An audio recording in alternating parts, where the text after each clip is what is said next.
Truth, logic, action, power. It's the GreggHoush show here on New Revolutionary Radio. This is a show where we seek not only to inform, but to inspire you to action. We're going to talk about politics and current events on our program, but we're going to do it from an angle of human rights, civil liberties, and activism. It's our goal to enable an informed citizenry, and we're going to do that by emphasizing critical thinking, news source verification, and actual science versus nonsensical quackery. But most important of all, we hope to inspire you, our listeners, to take action in your community. For while our job is to deliver the clear, verified truth, our talking to you is only a small part of our goals. The real power belongs to you, and it is up to you to decide where your strength lies when facing the real challenges ahead. But know that when you decide to stand up and make a difference, we will stand beside you. Welcome to the GreggHoush show. Today we are recording episode 5 with all of my friends here. To my right is Lauren Pespisa. We've got Casey McLaughlin. We've got Mac over there, good old Dave, and we've Mac got Daddy. Yeah, and that's Kayla. That's me. And today we're going to be talking about General Flynn, although I do kind of like, it feels weird calling him General at this point. I just want to call him douchebag. Yeah. But General Flynn, and we're going to be talking about the French elections and some more of the fun stuff like Le Pen leaving her party right before the runoff. And of course, you know, at the end, we're going to focus a lot on today's news, which is Barrett Brown getting violated by the Bureau of Prisons and taken back to jail.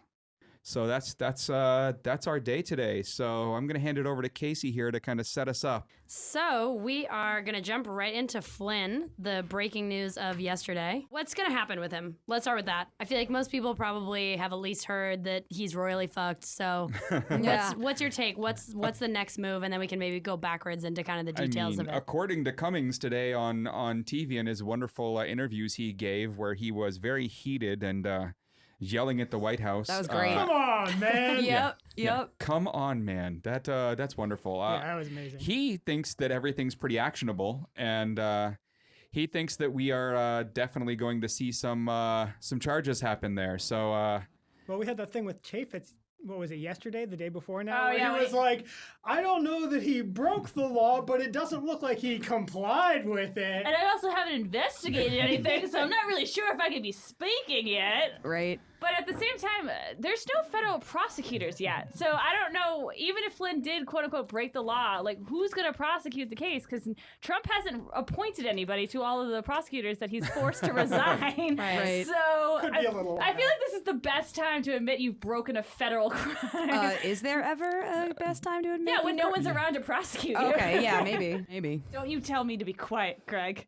Only me puts me in the corner. I really. All right. So, yeah, definitely where we are right now is looking at everything that Flynn has done, everything he's been accused of.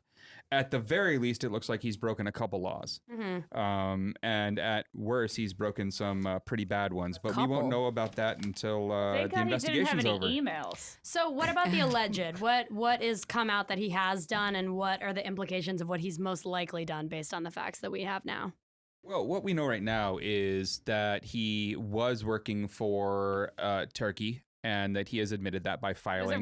He was registered as a lobbyist in Turkey, and he registered retroactively as a foreign agent come this year. Right, which is how we know that, you know, it's true without saying, you know, we're waiting for the end of the investigation. We know it's true because he now admits it.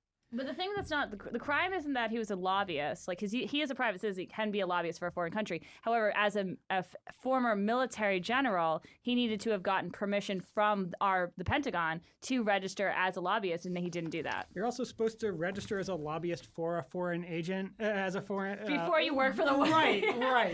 Well, You're not what are supposed to facts anymore? go back 6 months later and be like, by the way, for the last year, these guys. In no other place in the world can you retroactively be like, oh, I didn't break the law just yet. Like, no one can do that in their real life except for anyone in the White House currently. It doesn't feel like it, though. No, it doesn't. 2017 has taken 2016 and it's pooped all over it, and it said, "You thought you could be worse? watch me. First Hold my 100 beer. days. Yeah, it's that, Feels like or- we're recapping like an episode of Scandal from like season 9 where you're like, oh, can the show just end already? They have Yeah. nothing left or like to in talk about. They're Homeland, just like making up after crazy Claire shit. Danes went crazy. Like when you're like, this wouldn't happen in real life. Here it is in I real think life. this presidency has jumped the shark, I as think they it say. started on Yeah. a motorcycle and then run up to the ramp. Exactly. It's like I constantly feel like we're the frog taking the scorpion across the river, and we just keep getting hit over and over and over again. Am I like, Yeah, I have no idea what you're okay. referring to. Well, like the old guy next to me got it. so- Okay. Mac Daddy. Wow, that's Mac Daddy's got it. that's wonderful. You know, I remember when I first heard that story from my good friend Aesop. Aesop Yeah. Rock. Oh, man. All You right, mean Aesop so- Rock, right? No, Yeah, but yeah. also a good reference. I support that. I love it. So So Flynn, though. getting back on Flynn here. Flynn, you know, the original sin. one of the more interesting parts of all this is that he asked for, permission to go do this stuff and was asked kindly not to do some of it in 2014. And then went and did some of it anyways. Although, we'll see how illegal they think that is once this investigation is done. I think that's actionable. But what's interesting is he was hired by a Turkish businessman with, very clear and strong ties to Erdogan. And he was hired to investigate the mullah, Gulen, who is currently living in Pennsylvania. And the goal was to make a video that would show all of this research that he was doing as Flynn Co. to really prove that this person was a terrorist and that he was working against the current regime in Turkey. And because he got offered the position with the president, the now president, the then candidate Trump, he decided to call off that contract and move on to work for Trump. And that put him about $530,000 into a $600,000 contract. So, a lot of money had already transferred hands.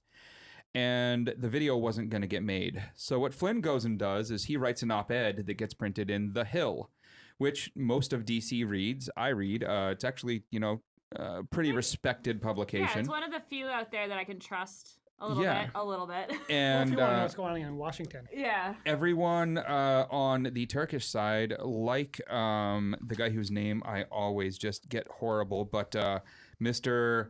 Alptekin, the Turkish businessman, say they never saw this and didn't know it was coming. And Flynn and his lawyer say they gave them a copy to review a draft before it went out. The Hill says they knew none of this shady stuff before they printed that, and they might have had, second thoughts if they had.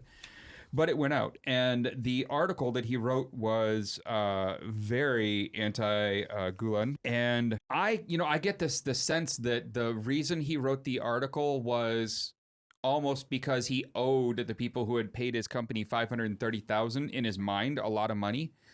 And that he wanted to set this sense out there that, you pay me for work, and even though we didn't get to the end, I'm still going to give you something. So when his run with the president's over and he has to go back to running his own private firm again, he has that credibility of, I might not have finished that one fully, but I did a lot for them. I think that's why he did that article, but that article led to a lot of problems for him. I think it ended up being a really bad business move because now he's kind of tainted. I don't know how many people are going to want to hire him for a little while. Kind of was a very nice modifier you added into Yeah, that. yeah. I think maybe it might be a little more complicated than that, since he signed his contract with the Dutch firm owned by Alp Tepkin on August 9th. And on September 19th, according to former CIA Director James Woolsey, there was a meeting between him and, Woolsey was there and then left. I'll get back to that in a second. But he was there in a meeting with Barrett al-Bayrak, who is the son-in-law of Erdogan and Turkey's energy minister, and Turkey's foreign minister, Mevlut Cavusoglu, and they discussed extrajudicial rendition of Gulen to Turkey. And that was why Woolsey left, because he found, quote, the topic startling and the actions being discussed possibly illegal, end quote.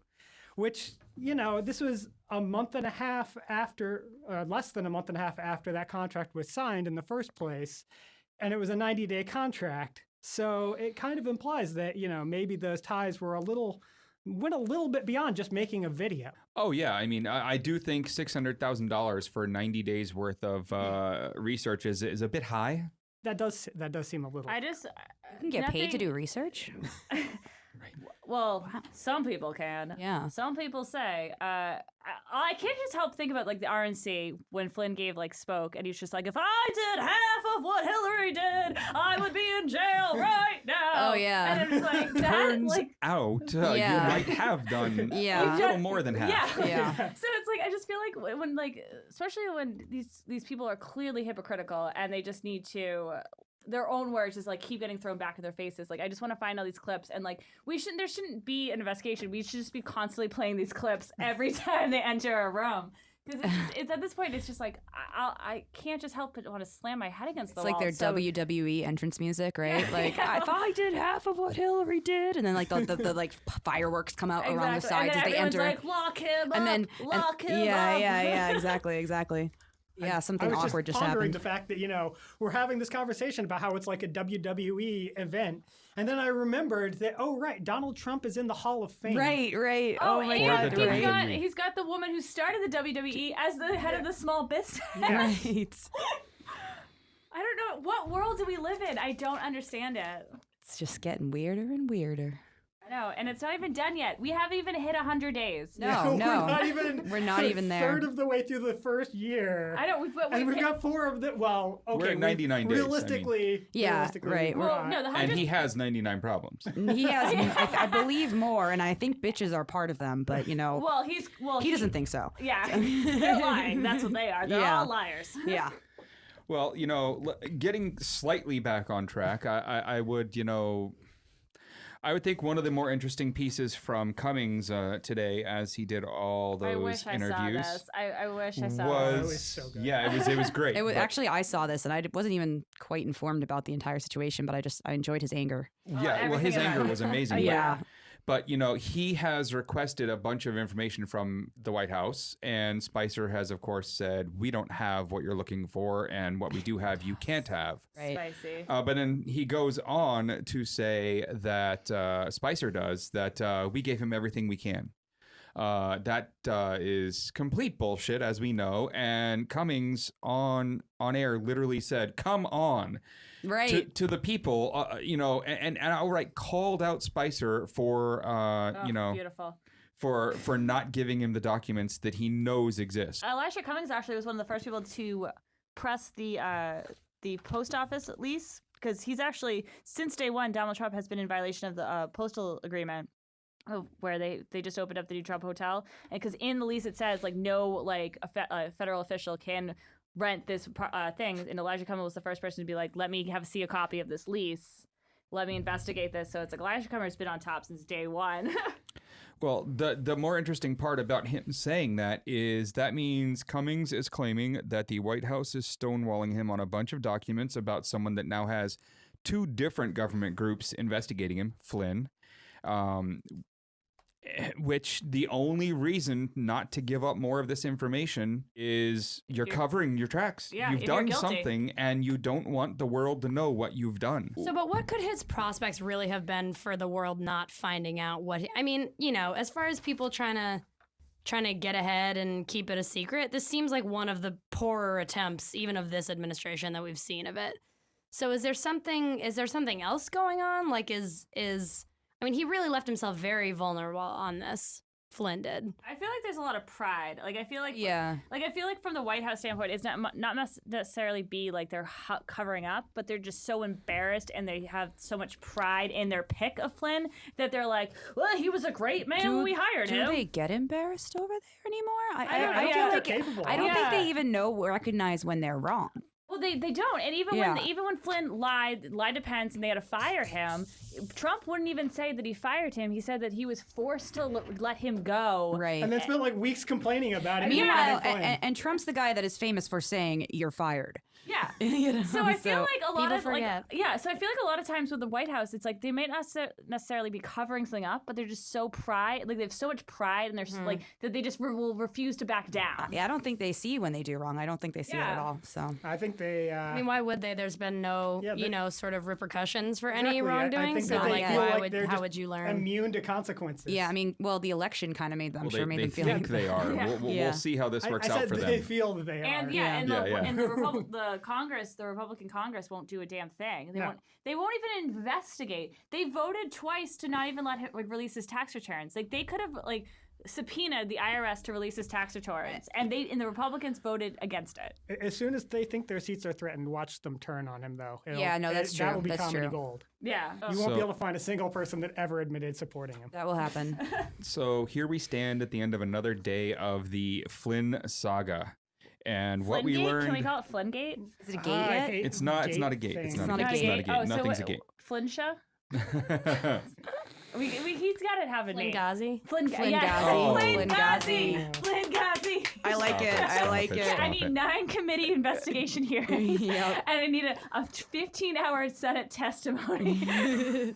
Well, what we've learned today is that there are, a lot of people in government who actually think charges are going to happen, who think that Flynn have broken the law, and who think they're going to get proof. Or I would think they aren't telling us everything they know simply because some of these documents are classified, so they know they already have proof. Well, we already had 2, forget which congressman it was, but it was 2 congressmen, a Democrat and a Republican, and one of the Republicans says it's not a matter of if, it's a matter of when some people go to jail.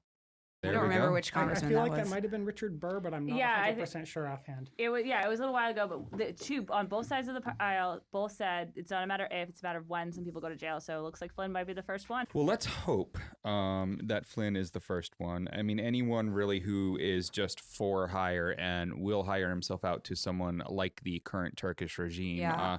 deserves jail time. Yeah, I mean, I have more problems with the Turkish regime than I even do with, the Russians, to be honest, at this point. Like, you know what I mean? I don't know. Like, I feel like there's a lot of other regimes that are involved in our election, or we're involved with, like, people working in our government right now. And I think that it's interesting we're talking about Turkey. I know they're like, it's not like they're that far away, Right, but it's just like, that he was hired by the Turkish. yes, And I know, they're I know. now Sure. It's just, immediately it's just, I minted guess I find it refreshing to hear Through that. RT, he did get money Yeah. out of the Russians, and that is a Right. state-backed, and all this other fun stuff, right? So, like, Right. all of that's great, but it's just wonderful. What an upstanding member of our military, Yeah, I mean, working with the enemies. yeah, are they? I mean, yes, I guess so. They Yeah. are. Yeah, Yeah, they are. Yeah, they are. Are you looking for a contract from RT here? I mean, are Yeah, you trying yeah. to kind of, Yeah, I'm I trying to think get. anyone that has their people vote to make him a dictator should be an enemy. I think. Quite Yeah. possibly, Yeah. quite possibly. So, I think that's all you can really say about Flynn at this point. We all Until believe he's tomorrow. going to Until tomorrow. Yeah, see some stuff. So maybe next episode we have more to say about that. Hopefully, it's that charges were filed. I think now it's time to kind of move on to a little bit of a talk about this interesting French election and good old Emmanuel Macron versus Jean-Marie Le Pen. Oh. And Sounds so nice, doesn't it? It doesn't sound like they're her capable of any name wrongdoing. sounds so beautiful, and then you Le look at Pen. everything she stands for, Right. and then you guys- hopefully I puke in think your That's why mouth. accents were Little up in your- invented, in your though, mouth, to make yeah. it not Yeah. sound too bad. Yeah. I saw the little bits and pieces of her 60 Minutes interview, and it was just the most wretched thing I've ever heard out of come out. I remember I think it was Anderson Cooper asked if she thinks that people should wear hijabs in public. She was like, no. And it was just it was gut curdling, just hearing her, all of her answers. And I was like, how are you a person? How do you share DNA with us? I mean, I would claim that she's partially a product of her environment, and that her father started this party, the National Front, and is a horrible person. But she went well past him so much that he now criticizes her. Oh, I haven't heard that. I know she's been criticizing her dad. Oh yeah, no, it's back and forth. It's back and forth. Oh, that's Well, let's great. hear. Before we get into the nitty gritty, do we want to give a little Spark Notes sort of summary of what's going on with the election in France right now, where we're at now? Well, so in France, the election goes in a unique way compared to over here. They have kind of 2 elections. they have an initial election, which is whoever wants to run, let's get 5, 6, 7, 8 people in this race. And then the top 2 from that election go on to a election just between 2 people, which is more like what we see here in America. Novel way of doing things. It's kind of like the jungle primary system that some states use for elected offices. Yeah, and so over there, what we ended up with was this really interesting scenario where 2 people from parties that were not currently in power, that were not, the establishment, have ended up in the runoff. And I don't remember exactly how long it's been since that happened, but I think it's been a while. It's been a week. They had it on Sunday. Yes. I meant since last time in history that the 2 people... I'm like, no, this is breaking. Some people on my show think that we're going to edit stuff like that out for them. We're not. She said that. So where we are now is we have these 2 people. One, a centrist. And that's weird because the socialists have had power there for a little while and at least power enough to have someone in the runoff usually. And the other, a far right person who I would actually, just personally, I consider her, a Nazi. Yeah. I mean, she is a horrible, horrible human being. Well, the French courts did rule that you can call her a fascist, and that's perfectly okay. Well, yeah, they said it's not defamation because it yeah. might be true. Exactly. Oh, I didn't know. Yeah, I didn't hear they it. That's ruled that. amazing. That was recent. Now, here's where it gets interesting.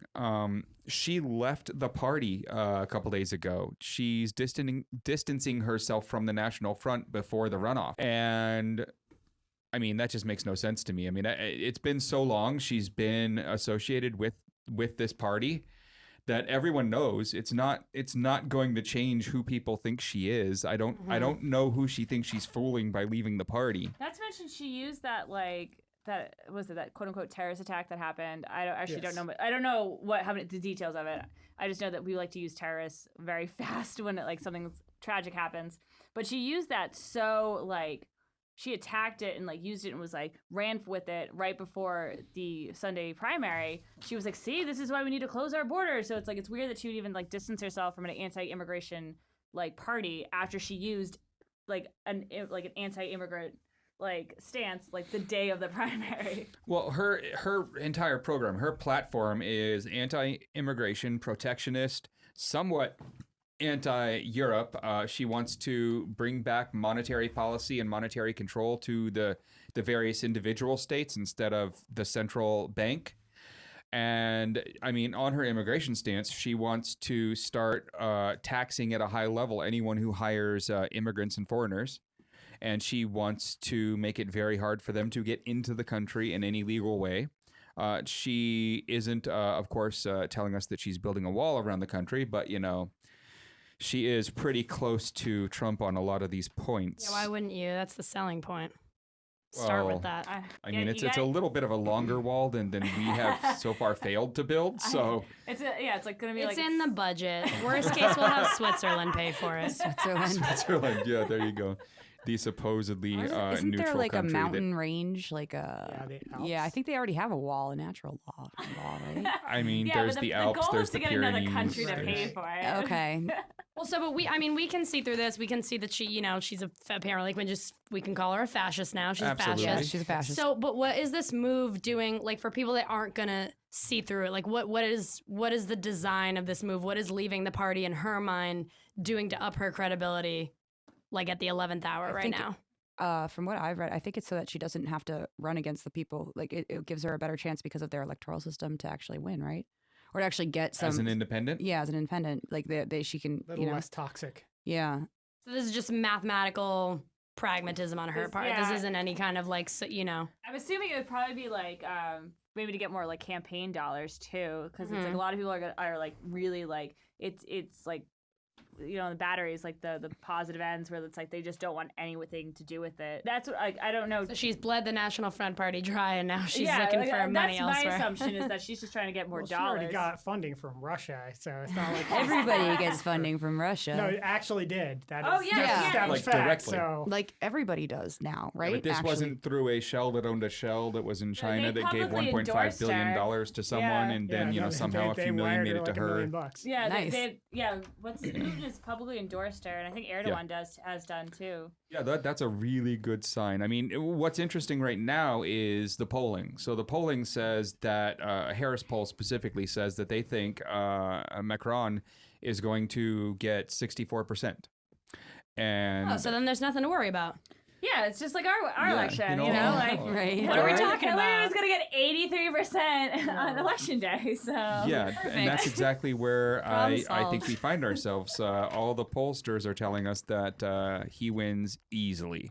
My question That is... scares me now. So my question is, where is this maybe I'm just being naive, but like where is this nationalistic like move coming from? Like I don't understand. Like with Turkey and like France and like America, and we've got other like other anti-European. Like where is this really coming from? Is this just because we haven't had like a massive like a really like upfront dictatorship in a while? Like I don't understand. I think the nationalist movement in Europe is different than the nationalist movement here. I think it's for different reasons and for different. I mean, maybe they say it's for the same reason, but like the actual No, problem. I'm just saying like it just seems like it's all coming at the same time. So I'm like, where is this like coming from? Or am I just? I think it's the destabilization of the Middle East, and people see more immigrants, people get angry. I think it's I think that it is. I think it's in a way an overreaction to terrorism and also economic issues. Like a lot of economic issues where the rich are getting richer, the poor are getting poorer. Yeah. People need somebody to blame. This is typical fallout from that is you blame the other and you become nationalist. This is textbook. I mean, it makes sense that, if you look at the rise of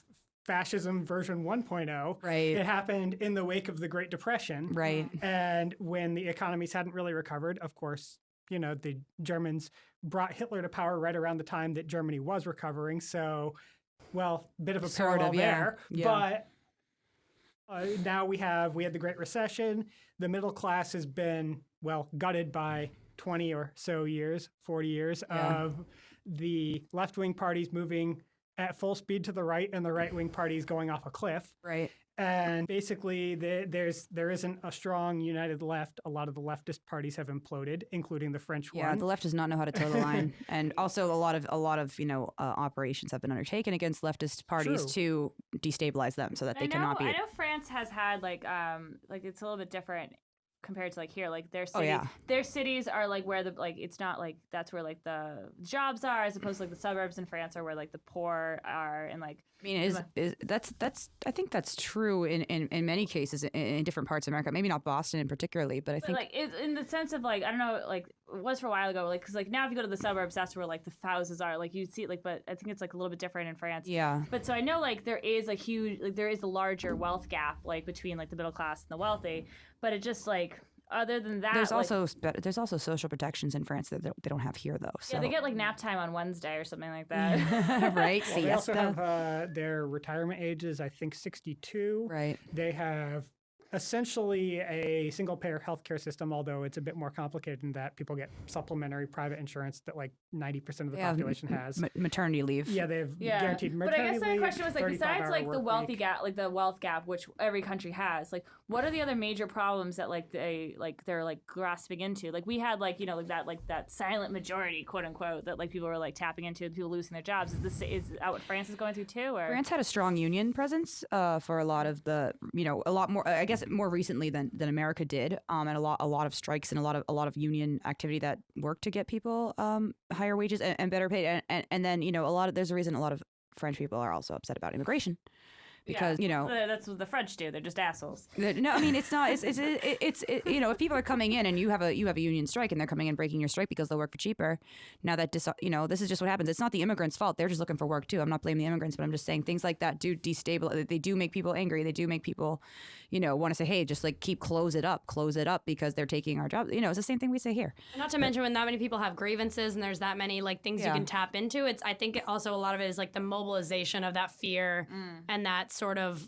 It's a very like from a leadership standpoint. That's a much easier thing to tap into. Oh, anger than always. like a pretty progressive, and then there's a lot of different sort of like factions of progressivism and a lot of different like leftist groups and stuff, that's much harder to organize. Because- whereas if you have a group of disgruntled people, that because of course they're going to be on your side. progressive What do they means have you're to focusing lose? on future goals and progression, while fascist means you're reactionary. Yeah. Yeah. It's a lot easier to rile up the public in a reactionary stance. Say, hey, we have this future planned out. Look how beautiful it might be. Well, So many it's been people a don't long believe thought it. that when the angry people vote, so it's like you get Yeah. them angry, so they want to go out and vote. Exactly. And it's very easy to tell people that, hey, you have all these problems. Well, I have a simple answer. Yeah. It's that guy's fault. Yeah, exactly. Exactly. And And, if you want to be like, well, that's the case, that should the run. problems are complex. And we're Yeah. gonna need a lot of different solutions to fix different. Everyone's No, I like, don't boring. like that. That's There- not but grabby. there Give me are- something There better. are progressive people. There are people like Sanders. There's the other guy who was running in France that was like a progressive, Mélenchon. Yeah, Mélenchon. right? But Yeah, he was yeah. also very anti-EU.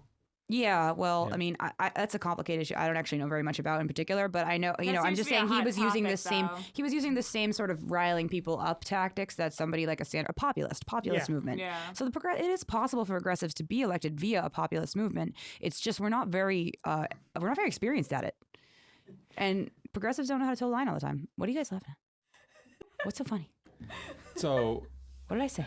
you said nothing. Okay. But I'd like to throw this out there for anyone really wanting to compare all this fascism that's rising lately with the past.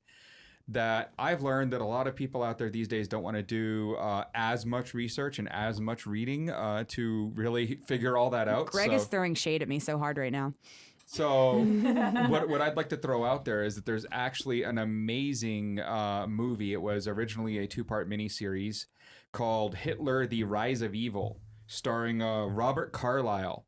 And this came out in like 2003, and it starts with Hitler literally as a young teen trying to do art, and it ends with the war. Oh And yeah, if only he'd the- gotten accepted to art school. Well, I mean, so that's not entirely it, but Yeah, it I know. shows him on the street. It shows him listening to all these people who would literally get up on a box and talk to the crowds, and he ended up homeless and falling asleep on the side of buildings with a bunch of other homeless people just lying on the ground, and then people would get up and start talking to them and handing them flyers about the Jews and Oh, about yeah. the problem. Right. And so when you get to follow it, you not only get to follow like a lot of the formation of his mind, but you also then get to follow the formation of the party, how he went from a pawn of the party to in total control of the party. And then how it rose and what tactics they used. And really, you also learn about the public's mentality and what they were feeling. And as someone who studied a lot of this, hundreds of books on these subjects, I got to say that this movie really got a lot of it right. So if anyone out there actually wants to understand a lot of that stuff, I'd say that's 2 hours well invested. It should be. Again, that's Hitler: The Rise of Evil with Robert Carlyle. The Dictator was pretty good too, right? Is that on Netflix? Oh, with Charlie Chaplin? Yeah. I love Charlie Of Chaplin. course, It's that's always relevant. classic. You I can know. use the speech at the end of that movie at I literally everything: a Tesla ad, a eulogy, a wedding speech. Is it weird that it kind of makes me horny when I listen to it? Is that just me? I mean, it's appropriate for everything. Okay, that's what I thought. It's the speech at the end of Dictator. You can use it for anything. A house music remix, I'm sure, it has been made already. Like literally everything. Sorry to go off topic, but Not copyright. I mean, yeah, but dude, I think it might be in the public domain at this point. That movie was like made in like 1940 something, 1930 something. yeah, it's gotta be I mean, it was public. definitely Where's the around when Hitler was around. Yeah, so it's where's the worth some time. pirates? Where's the pirates on this? Like, I'm sure they could tell us whether that's public domain. No, it's like probably not. So France, yeah.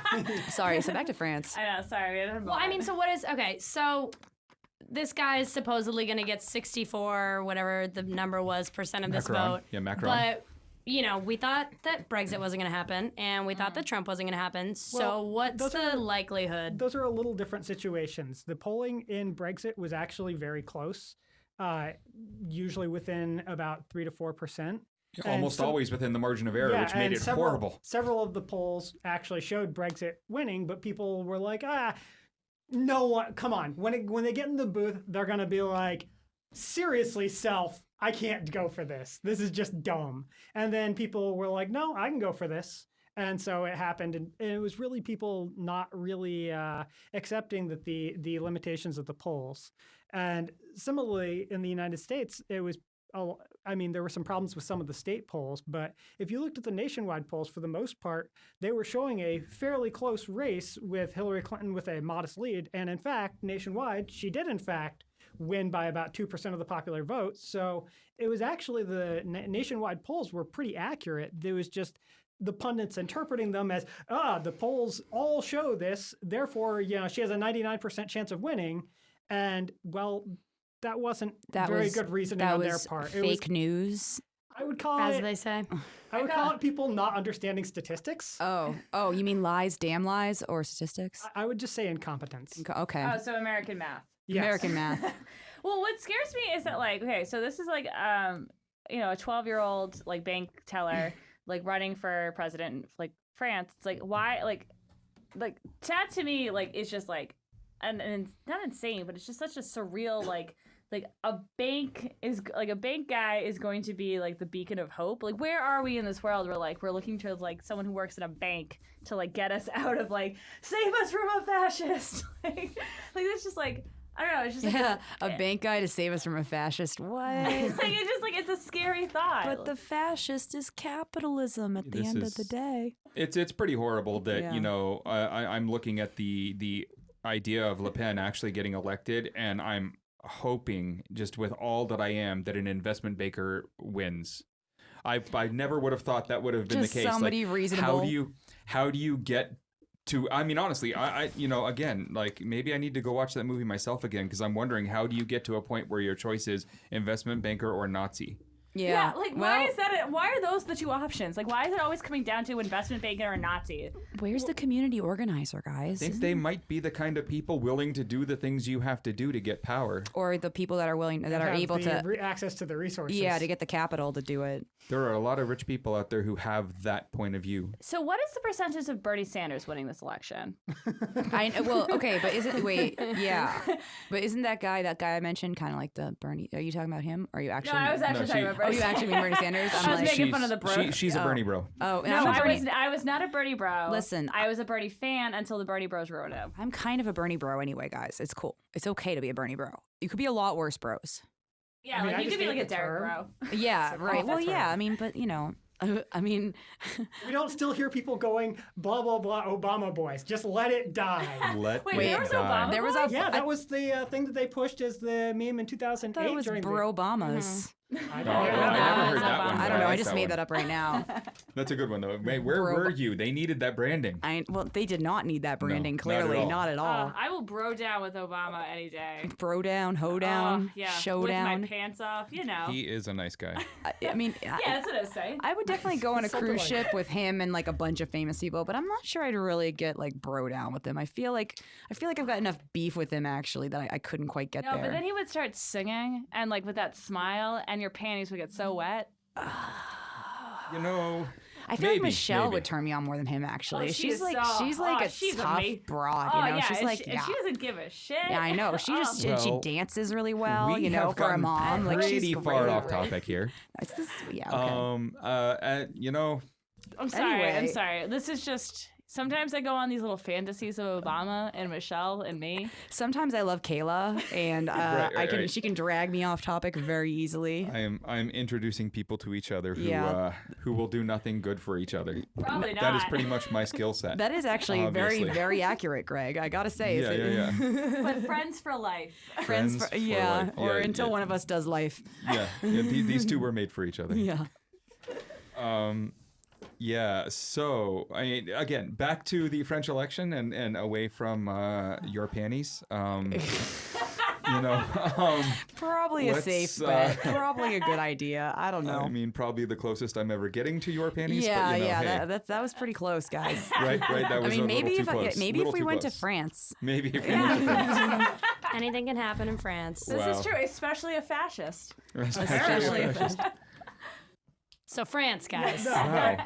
I was just thinking too how attacked by fascists France has been over the years, and how many fascists have attempted to attack France over the years. And now they'd be like super. And now they are, And they have close to electing one. I they mean, have I think it a just probably shows won't how little happen. people understand fascism. they Like, had I a don't think the solid- people who are supporting her are looking at they it that don't way. teach Like, it. They don't oh, teach it in look, it's school. like, a future Hitler coming. Okay, Like, let's, they had a solid left and a solid like activist core leftist group of people, like Black Bloc attacked. I guess I feel like maybe some of them have been recruited in a way because they want something to believe in. I'm just wondering, like they had a solid base of left, like mob mentality. Yeah, and no, they had a solid base of like people that were like fighting back against right wing and fascism and That's corporate how you takeovers. get so many socialists in power. Exactly, Which is getting fixed now, I guess, is how they look at it. Yeah, and I guess it did swing back, and I'm not sure whether it's that everybody got old and like shitty or like where did all these like socialists go? Well, to a large extent, you have to remember that the Socialist Party in France basically went from being socialist to social democrats to Hollande, who was, basically He was more right. Yeah, he was very in right. he was in the Socialist Party, but he was actually kind of right wing, and as a result, people kind of got disaffected with the Socialist Party in France, and they splintered off. There's now like 4 or 5 This different. is the fairly typical major- story of the left, though. We Right, cannot but, toe the it was line. because they went the party went way too far to the right, and everyone went, well, screw that, I'm Okay, out. well, that's a Screw- valid these guys reason to suck. leave. Also, but- also too, like when you come like for older workers too, older unionized workers, because my father is very like that way. It is easier to get those workers on the right by saying immigrants are taking your job. Exactly, yeah. So it like a lot of these people who are Democrats or socialists, it is easier for them to vote for someone like Le Pen who's saying, "Hey, I'm going to protect your job because that's your livelihood." And that seems to work about every 50 to 70 years in that range. It seems to be very cyclical. It is, and it's it's a pendulum, and the fact that pendulum-esque. we don't pay attention to history, and we don't actually pay attention we can't remember what like Republicans had done 3 years ago and that are doing again today. So we can't really accept. Look, this time tax cuts will totally improve the economy. So it's like Well, I mean, no, it's true. Like the way that you teach things, it's you grow up. Sort of that state of life now. Everyone's like kind of trying to figure out the real world, graduating college, sort of thing. And you realize you realize that your whole education is, oh yeah, all these bad things used to happen, and then this is how we fix them. And so you don't ever you learn about. Yeah, you think they're terrible done. things. You learn about how trickle-down economics. You learn about how it the doesn't work. Holocaust happened, and now it's over, and now we like all the Jews and treat them perfectly well all the time. And you don't ever get into the nitty-gritty of how these things come about. And I think, like Gregg was talking about, not only how does a person like that rise and have those opinions and be able to mobilize such a sort of fear-based campaign and takeover, but how people are able to hook on to things like that, because those people don't think that they Are doing anything wrong. evil, Yeah. right? Yeah. So this is the failings of how we understand history. I think coming up, I think that's where the pendulum comes from. I think that's. I'm trying to think of somebody who has thought he was evil. Maybe I'm just trying to think of it in the past, because you're like, they don't think they're even well, maybe some of them know they're evil. Someone must know they're evil. It's like not getting enough in depth with history, plus also watching too many cartoons where the villain knows he's a villain, and so then you Yeah. just assume all villains. Yeah, 'cause Right. or, That you know. person thinks they're a good person. Obviously, they can't be that bad. Right. And I think you hit the nail on the head where it's like we look at history as this blocks. It's like this happened, but we don't look at why it happened Mm-hmm. and the controversies and the effects of it happening. So it's especially in America, we're still grappling with the effects of slavery, and we can't confront that. But yet, and to think that the Holocaust and the rise of Hitler, and it's Le Pen, it's she's a fascist, it's she's doing the same things. It's we don't look at why Hitler ran to space. Wait, what school did you go? Because we totally looked at that in my school.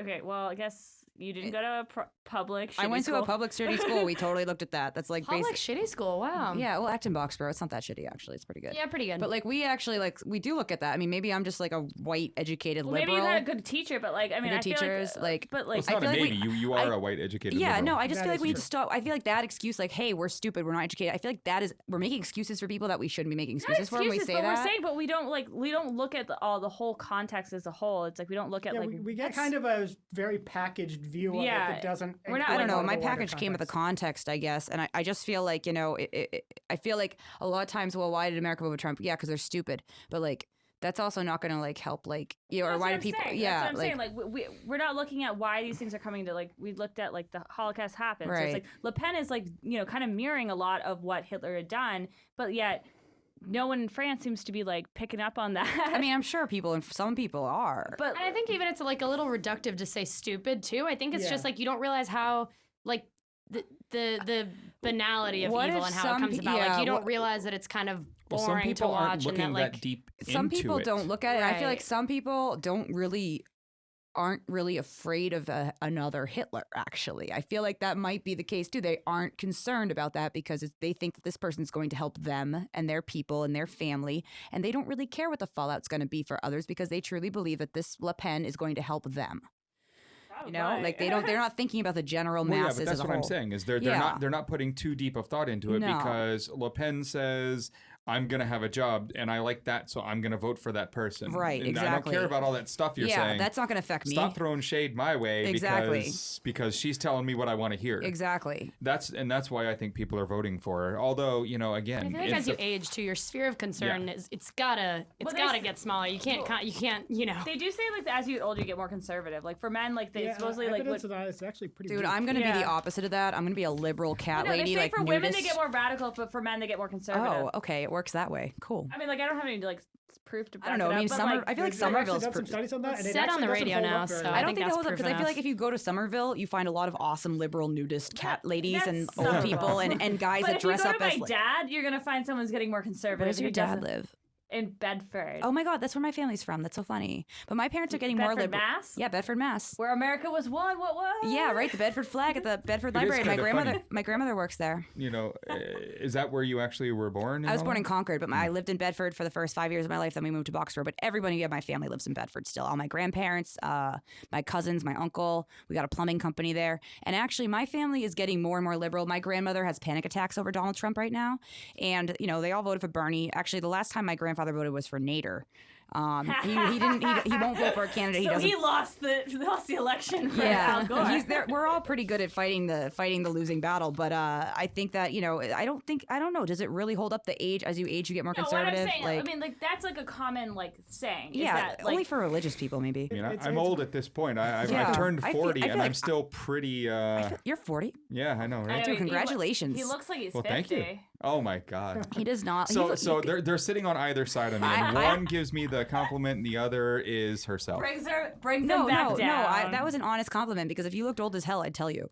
Right. You're like, Greg, you're wearing out, Well, I mean, thank because you. I definitely am. That's for sure.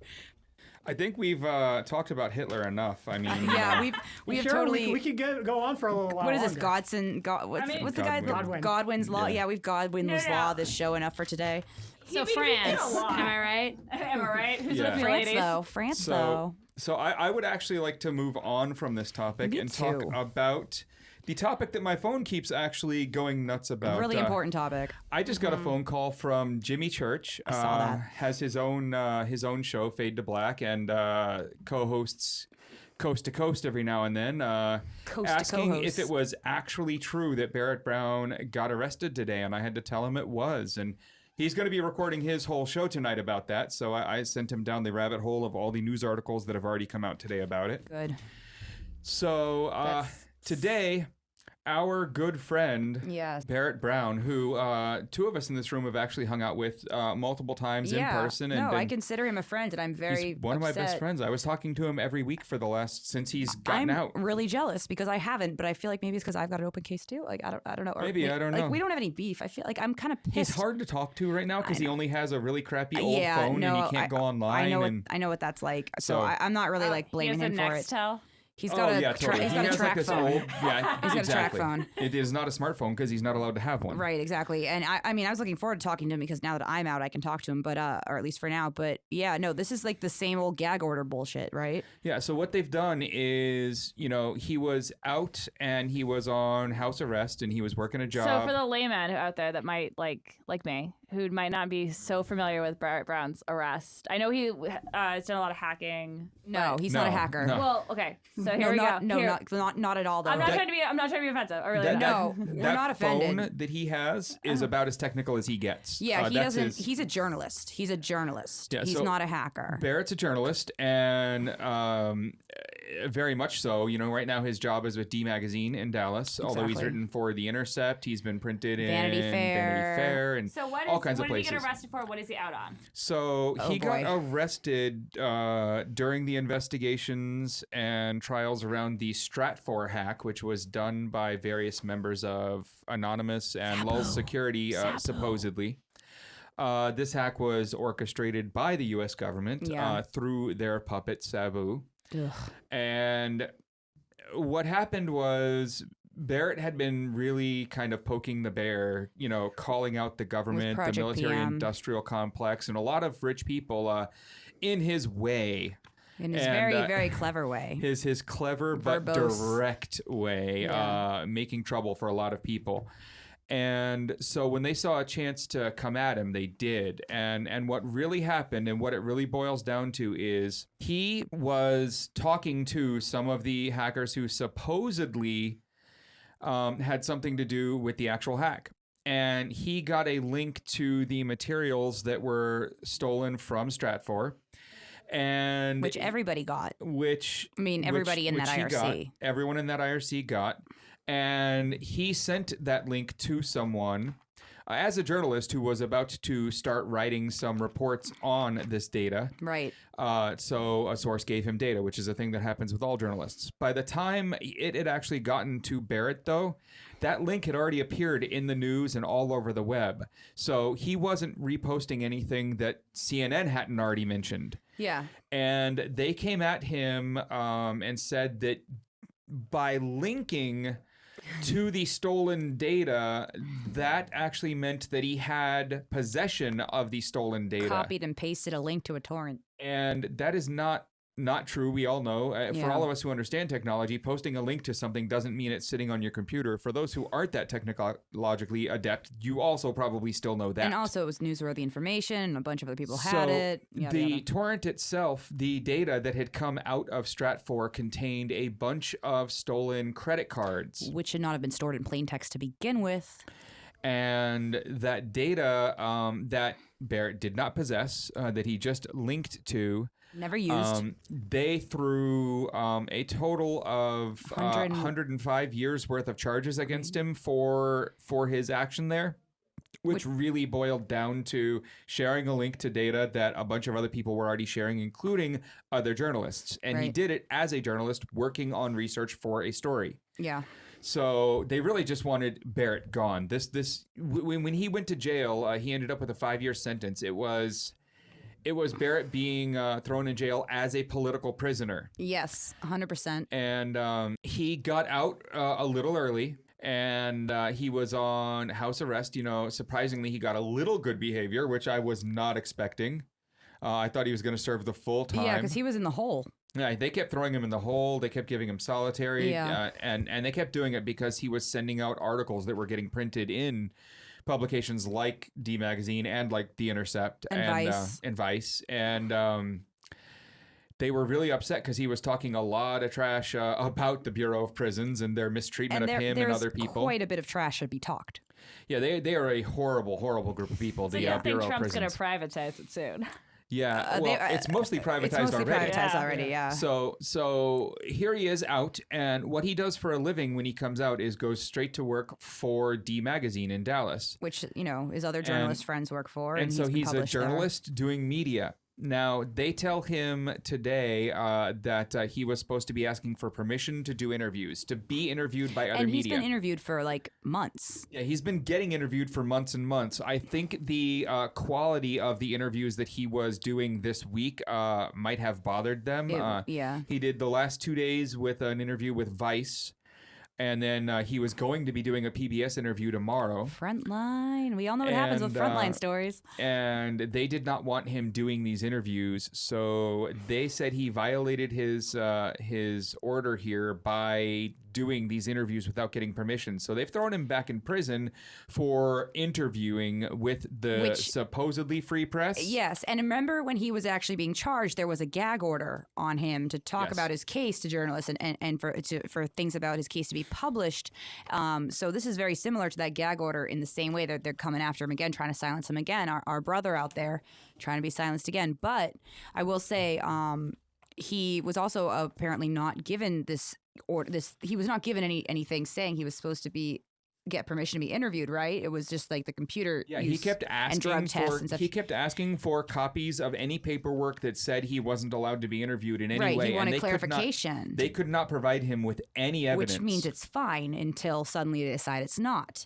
So I have a feeling I don't actually have feelings. I have a feeling in any reasonable criminal justice system that actually, used, the blind person with the scales and understanding that he was not served any paperwork that showed him that he can't be doing interviews. A gag order would be ridiculous let's say the gag order with a free press is ridiculous in the first place. Unfortunately, when someone's on probation, and I'm speaking in generalities here. As someone who works in a law office. Well, yeah, I have very limited. I can't speak on I can't be an expert or anything because I could be that's illegal. But what I'm saying is when it comes to probation, if just saying violation of probation gives the criminal justice system so much more clearly room and so much more basically weight because if you're on probation, not parole, probation. Right. Well, he's on parole.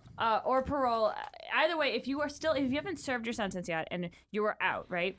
Just the mere suspicion of being in violation right, makes you in violation because the assumption of innocence is gone. Right. So, and this is parole, not probation. He's on. For them to, even if he did not violate, right? Even if they're just, and I'm sure he hasn't. Well, it's just not based on what you're saying, but just them saying violation gives them so much more weight and so much more room to punch him in the gut. No, I understand that as somebody who's a victim of the criminal justice system myself. So I understand this. It's unfortunate. But what sucks is that the fact is this is not like a drug test violation. This is not a standard violation of parole to not give interviews to the media at all. Oh no, it's completely bullshit. Yeah, and that's what I'm saying. They can use this ball at any time, right, for anybody. And all they have to do is say you're in violation, right? And even if you're not, I mean, what else would be a violation at this point? You cannot read these books by this authors. You cannot, submit a letter to the editor to this paper. You cannot pet this cat.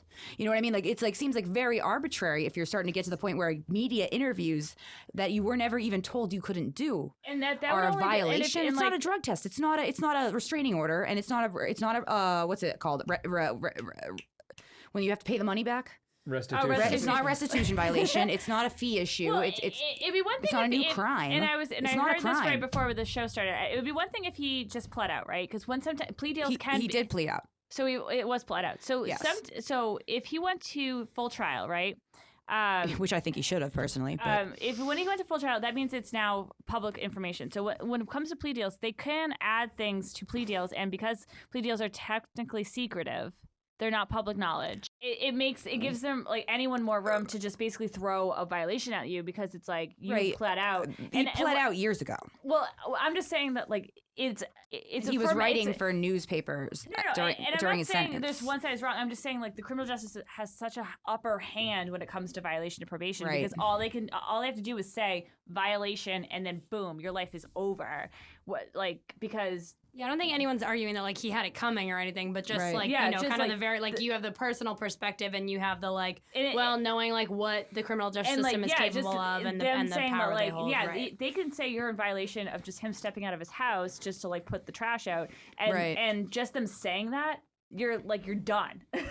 There's not a lot of room because that's just how probation and parole works. Oh, I've got a lot of fun to look forward to then. Clearly. So I guess we have to find out where he is. Yeah, because we don't even know where he is, do we? Yeah, we do now. It's been tweeted out by the Free Barrett Brown Twitter account. A retweet of someone else actually figuring out where he was. Okay. So we know where he is. We know the phone number to call at the BOP, the person to name, and the inmate ID to give to yell about this. Okay. We are going to be giving that to you in a few seconds. Okay, yeah, let's do that because I think this is really important. We have to, he's our brother. Honestly, he's our buddy. And now that I'm out, I can actually write letters and contact him as opposed to when I was in and tried to write him a letter and got it returned to me. And then I think that's probably how he found out I was in when he got the receipt of that, but he never got my letter. Yeah, so on Twitter, Eric Tinney sent out that... What's the at Tinder? What's the at? At Tinder. We need to call... At Tinder, at Twitter, sorry. we need to call Lujan, and we need to give the inmate number. Everyone write this one down. 45047-177. That's Barrett. And the number is 972-730-8837. Call that number and ask them why that inmate's back in jail there, and yell and scream. Can we do that live on the air? And I'm all for some profanities. Not with our current system, we can't. Okay, because Not yet. that'd be awesome. I'll do. Also, if you do call that number, listen through the part about they're going to tell you that the voicemail is full. Listen through all that, then press 0, and then Yes. you get the inmate number. Yes. So yell and scream for us, everyone out there. Please, we need your boost. We need to, do this. His because- lawyer, Jay Lederman, put out a Is that his couple lawyer now? statements. Yeah, Oh, he geez, put he's- out some statements today in basic responses to some interview requests he got. And he said that they don't have any kind of formal paperwork yet stating exactly why this has happened, although phone calls have been made and we know it's for the taking the interviews. Hopefully he will be putting out more information tomorrow once he gets it. So there will be updates. You can check my Twitter. You can check the Free Barrett Brown Twitter. You can look up Jay Lederman on Twitter too as well. He'll be putting it all out. And we'll try and keep everyone up to date on this one. But again, call to action at the end of this one is call the BOP and yell. Yeah, that is our call to action. Literally call and act and yell. Correct. So with all of that anger at the end there, which, I might not this sound is- as angry as I am, but that's because I'm worn out from being angry all day at this one. Yeah, I honestly just found I was working all day and not able to access my phone. Yeah, I actually told you this one when you walked in the door Yeah, here. and I was like, what, WTF, BBQ? You know what I mean? Like, what the fuck? Like, this is crazy. And I didn't expect him to go back in. I thought he was doing well as far as I knew. I thought it was a good thing he was getting back in the media and interviewing and stuff. You'd think that would be good. He's getting his life back. He's as a productive member of society. They don't want him to be productive because when Barrett Brown's productive, it's dangerous, apparently. I mean, I know that, but I know that that's also unjust because he's actually he's speaking the truth. He should be protected He as should be a journalist. protected. Exactly. He's speaking the truth. He's using his First Amendment rights. And There's a reason the free press is enshrined in our law in Exactly. the First Amendment. Exactly. Because You it's mean the that most fake news? important. Exactly. No, I mean, It's number one for a reason. It's not the First Amendment because it was an afterthought. It's the First Amendment because it's one of the most important things we have in this country. It is, and if we can't stand on it, if we lose it, what do we have to stand on? Indeed. I mean, Well, there we go, Historically, everyone. that seems to be accurate. I think we're. I was we're- gonna say my balls, but Yes, It always yes. comes down to dick jokes. yeah, always. In the always. end, that's where we find ourselves. Only Dick Barrett jokes. were Really a here. full Barrett, circle. Barrett would have Really elevated full this circle. conversation Circle. so much if he were here, but it would be in a very sarcastic and roundabout way because that's Barrett. I mean, if you remember, the real introduction to Barrett that the internet got was when he was, in Second Life. Oh my gosh, carpet bombing people Faggery with daggery doo. with dildos. Oh yeah, that was great. Oh, yeah. business conferences, in fact. Yeah. That was our friend Barrett. So you have to love that, and because of that, make that phone call. No, for I have us. so much love for that guy. You guys, seriously, call. So we're at about an hour now, Mm-hmm. and maybe a little over, maybe a little under, somewhere near there though. We're gonna call it a show tonight, and hope everyone comes back for next week. If things go well this coming week, next week we'll be live, and if things go even more well, we'll have a special guest next week to talk about a few big legal topics. Fascinating. Yes. Legal topics. I love legal topics. Yes. So that's the show, everyone. Thanks for listening. Bye. The GreggHoush Show was created by GreggHoush and executive produced by co-host Derek Gowrays. Other contributors include producer and head writer Anna Jeffrey, producer-engineer David McGuffin, and producer-editor-engineer Robert Tortora. Theme music for this show was produced and recorded by Geneva de Colbert. Our interns include co-host Casey McLaughlin, writer-engineer Alec Greeny, and associate producer, writer, and announcer William Kennedy. You're listening to New Revolutionary Radio, your call to action.